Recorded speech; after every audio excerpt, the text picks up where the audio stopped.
Tatlo ang namatay dahil umano sa kolera sa Talayan, Maguindanao del Sur. Sabi ng Integrated Provincial Health Office ng Lalawigan, lampas 20 na ang isinugod sa ospital matapos makaranas ng pagsusuka, pagdudumi at pangihina simula noong December 21. Tinitinang dahilan ng kanilang karamdaman ang tubig mula sa poso ng barangay. Batay sa investigasyon, nagka-fish kill sa kalapit na ilog ng poso.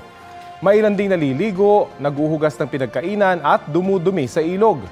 Nakukuha ang bakterya ng kolera sa pagkain o pag-inom ng tubig na kontaminado ng dumi ng tao.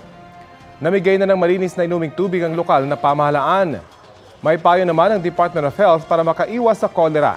Kailangang masigurong malinis ang iniinom na tubig. Kung hindi sigurado, pakuluan muna ang tubig. Dapat ding tiyakin na malinis ang lagayan ng ating mga inumin at pagkain. Ihanda ang pagkain sa pinakamalinis na paraan. Itapon sa tamang basurahan ang mga basura. Maghugas ng kamay at dapat malinis ang ating kapaligiran.